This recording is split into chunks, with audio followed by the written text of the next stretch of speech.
way I would describe Carl as a man is class, loyal, centered, tenacious, very creative, innovator, winning, a leader.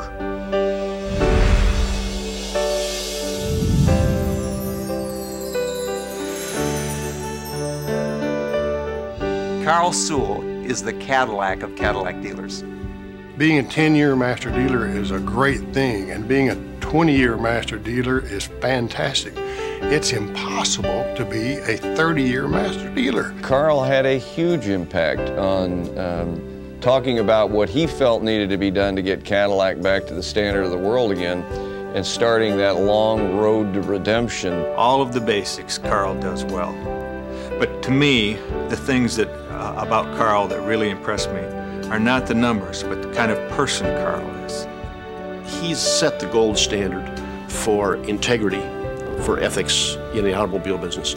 He has a saying, don't ever do anything you wouldn't want printed on the front page of the Dallas Morning News, and so he pretty much lives by that in business and personally. Carl has personally influenced my life by being an example. It's really more just a matter of character. He wants the customer to feel like they've been treated exceptionally well, and he wants employees to feel the same way. He wants employees to feel good about coming to work, and about being here and being part of a team.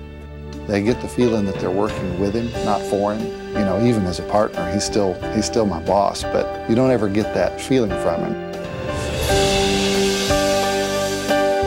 Well, Carl, congratulations on 30 consecutive years of winning Master Dealer. It certainly comes as no surprise to me. Carl, congratulations on being a master dealer for 30 years in a row. I can't wait to see how you use this in your marketing. Congratulations, Carl. We're very proud of you, and keep up the good work. This is a tribute to all that you stand for and the culture you've built. Congratulations. Carl, congratulations on this award. It doesn't surprise me at all that you have once again done something unprecedented. Carl, from the entire South Central region, congratulations. Congratulations, Carl.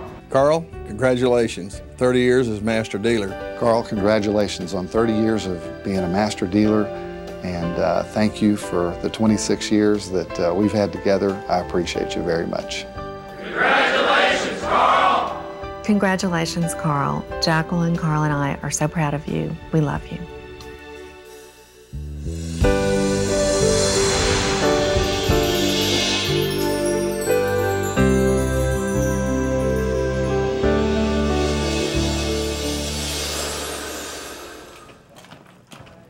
I'm usually here by 5:15. Morning.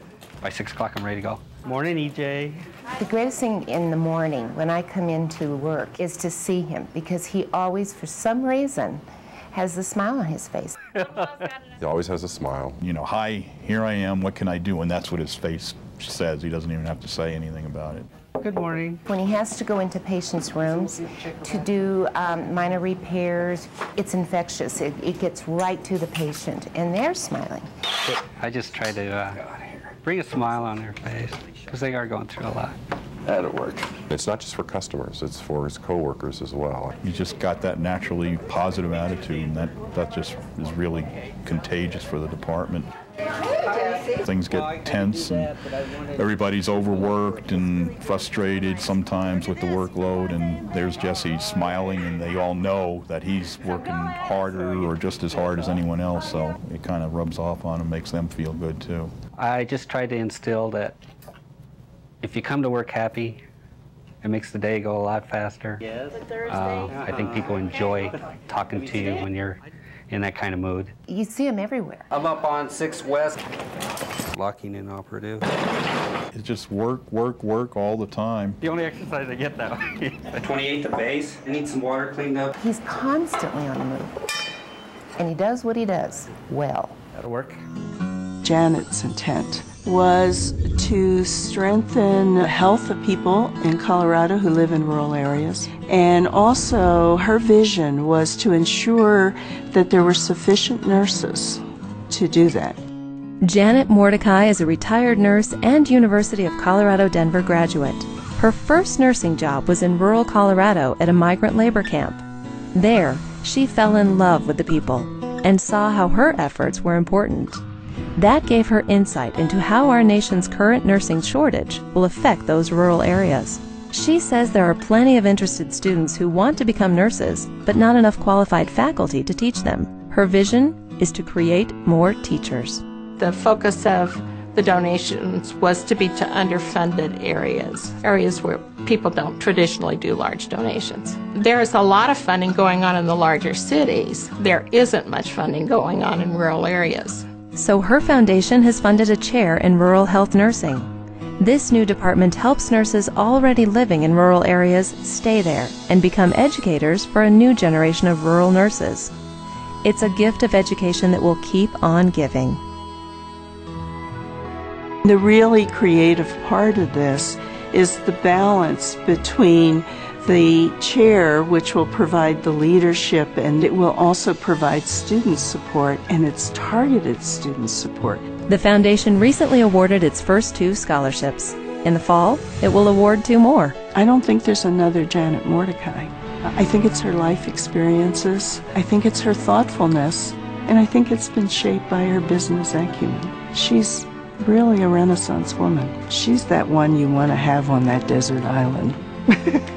Other contributions include funding an endowment to support palliative care at the University of Colorado, Denver. For Janet, it's all a fitting tribute to her late husband, Dan. I've met wonderful people here at the nursing school. It's been just terrific. I think it's money well spent.